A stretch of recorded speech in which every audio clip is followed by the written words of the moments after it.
Okay, let's take stock of the global handover from last night. The futures were pretty flat. Dow futures were around 18 points up, and S&P and Nasdaq futures were also up just around 0.05%. So barely any change.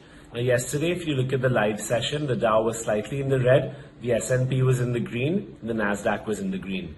The S&P clocked a new lifetime high of 3,389.78 before retreating slightly, now making it 54 to 55% higher than the March lows and completely erasing the coronavirus sell-off. So for the S&P 500, it's almost as if the coronavirus didn't happen.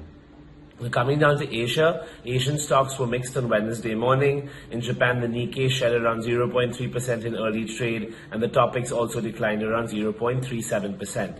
Now, if you're wondering why, that's because Japanese exports trimmed 19% YOY based on recently collected data, and that's actually ahead of a Reuters poll that predicted a 21% drop, but still 19% fall in exports is concerning. Now, one area which continues to buck the trend and has been continually bucking the trend is the Kospi.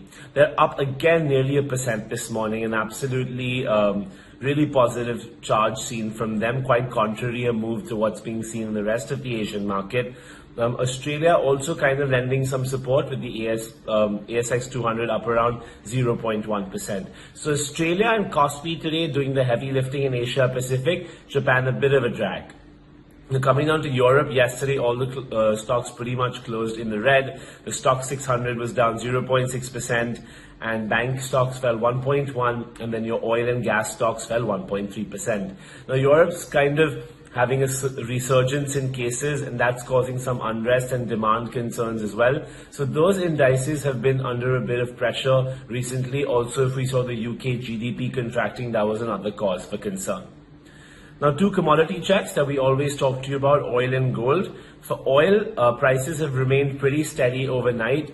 Traders are awaiting the latest inventory data, which is yet to come out. But what they have been steadied by is the fact that the OPEC has been really compliant on the production side, and the production has really been curtailed as in where demand is falling. So that's one positive cue. On the back of this, Brent holding steady at around $45.5 a barrel, and WTI at around $43 a barrel, just under that. So doing quite well.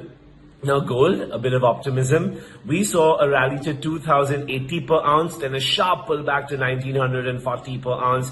Now we're back at the middle ground. It's around $2,000 per ounce. This is obviously on the back of a weaker dollar, which has now plunged to two-year lows. So that's helping gold out. You have treasury yields, which are also lower. That's also helping gold out. And now investors are waiting to hear from the Fed's next meet. So that'll be something that's key for the metal. But for now, spot holding at $2,005 per ounce after hitting a one-week peak of 2015. And then you have futures at 0.7% up at around $2,013 per ounce.